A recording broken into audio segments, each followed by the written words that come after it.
Guys, meron na naman tayong campaign given by OKX. Sobrang dami lang campaigns lately, no? So this time, it's a carve nodes whitelist or allow list. So dito, kailangan mo ng OKX Web3 wallet. It's an OKX Web3 wallet campaign, no?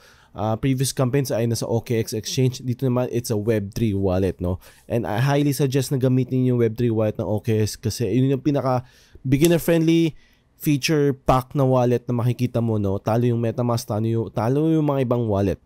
Alright? So itong campaign na to is all about Carve protocol. So nag-start na sila magbenta ng nodes. So nodes, ito yung medyo sikat in the past few months na, no? Kung saan parang si-stake mo yung node, then makakuha ka ng mga rewards and other airdrops. Parang same lang din with other familiar terms natin, no? Parang iniba lang na with nila yung term. But I haven't researched thoroughly about this protocol, but itong campaign nito, it's a node allow list. So kung saan very early ka, no? Kung sikat na sikat yung Carve, kung sakali naman maging mainstream or maging malaking protocol yung Carve, eh ikaw yung isa sa mga unang makakabili ng nodes nila. And again, dito sa crypto, pag early ka, ikaw ang mas papaldo. Alright? So dito, kailangan mo lang gawin is mag-hold ka ng 0.005 ETH during the event. So, kailangan meron kang 0.005 sa Ethereum sa OKX Web3 wallet mo. Then, complete mo lang yung mga follow and repost ng mga tweets galing sa Carve protocol and OKX. Yun lang yun. Ganun lang kabilis, no? Pwede ka na kagad manalo ng allowless giveaway. Again, this is only allowless giveaway.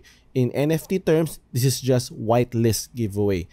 So, kunwari nanalo ka dito sa giveaway na to, ibig sabihin, guaranteed kang makakabili ng node. Kasi syempre paunahan to, no? Dito, pag nanalo ka sa giveaway ito, guaranteed ka makakuha ng node. It's just a matter of meron ka bang capital to buy a node or wala. As far as I've heard, no, I think ang node nito, ang price ng node nito is around $500. So medyo mahal, no? Medyo mahal, malaking-laking amount 'yun. But let's see, if nakabili ka, baka mabawi mo yung puhunan mo kasi nga one of the early buyers ka ng node nila. Hindi natin masasabi yan. Depende kasi yan talaga sa developers ng Carve kung gaano nila papagandahin yung protocol nila. Yun lang. So, I think, ayan, $887 ata ang kailangan na price. Medyo mas mahal pa, no? And so, only 200. Yan, very limited supply lang yan. So, ang bibilin mong nodes is nasa tier 5, which is around 887 nga. 25% of all Carve tokens will be allocated to reward nodes verifiers. So, yun. Kumbaga, nagpa-farm kayo na 25% ng total Carve token. So, parang passive income yun sa inyo, no? Alright, so lilive ko na tong link na to sa description. Alright, if wala pa kayong OKX account, nasa description lang din yan. Pero hindi mo kailangan ng OKX account para makapag-join dito sa event na to. Kasi kailangan mo lang is OKX Web3 wallet.